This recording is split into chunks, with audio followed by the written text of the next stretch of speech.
बृहदत्त नाम का एक राजा था। वह काशी में राज्य करता था। उस वक्त जंगल में एक अत्यंत सुंदर हिरण था, जिसका शरीर सोने के रंग का था। उसकी आंखें रत्नों की भांति चमकती थी और उसके सींग चांदी के जैसे सफ़ेद थे। उसके साथ लगभग 500 अन्य हिरणों का झुंड भी रहता था। पास के ही जंगल में हिरणों का एक और झुंड रहता था।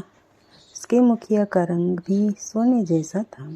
काशी के राजा को शिकार करना बहुत पसंद था।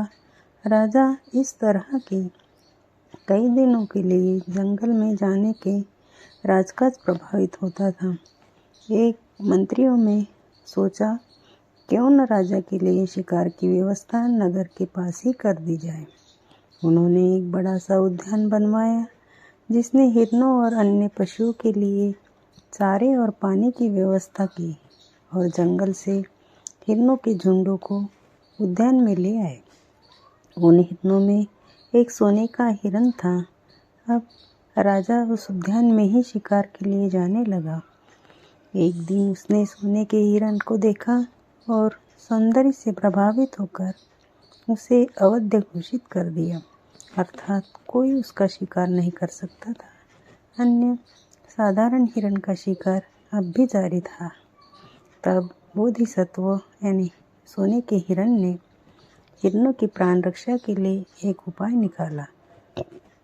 उसने मुखिया हिरण को बुलाकर सलाह दी कि यह प्रथा बंद होनी चाहिए, क्योंकि इसमें नित्य ही कई हिरण मारे जाते थे और कई घायल हो जाते थे।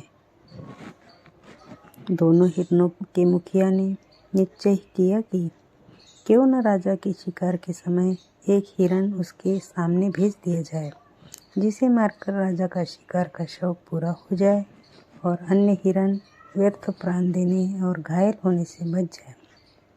इस तरह बारी बारी से एक हिरण रोज ही राजा के सामने आने लगा, जिससे राजा का हिरणों के पीछे भागने का और घात लगाने का श्रम और समय बचने लगा तथा हिरणों की प्राण रक्षा भी होने लगी। एक दिन एक गर्भिणी हिरनी की शिकार भूमि पर जाने की पारी थी। उस समय सोने का हिरण पास गई और बोली, मैं गर्भवती हूँ।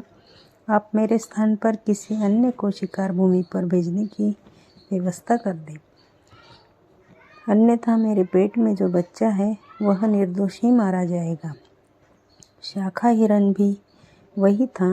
उसने हिरनी की बात सुनकर कहा, नहीं, तुम्हारे स्थान पर और कोई नहीं जा सकता। जो व्यवस्था बनाई गई है उसे भंग नहीं किया जा सकता। और फिर तुम्हारे स्थान पर जाकर समय से पूर्व मरने को कौन तैयार होगा। सोने के हिरण ने हिरनी की वेदना से व्यथित हो गया और उसने कहा, तू निर्भय होकर जा और समय पर अपने बच्चे को जन्म दे। मैं कोई दूसरी व्यवस्था कर दूंगा। यह सुनकर हिरनी प्रसन्न होकर चली गई। दूसरे दिन शिकार भूमि में हिरनी के स्थान पर सोने का हिरण स्वयं आकर खड़ा हो गया। राजा ने आकर जब देखा सोने के हिरण को, तब, हे मृगराज, मैंने तुम्हारे रूपगुण से प्रभावित होकर तुम्हें अभयदान दिया था। फिर तुम्हारे यहाँ शिकार भूमि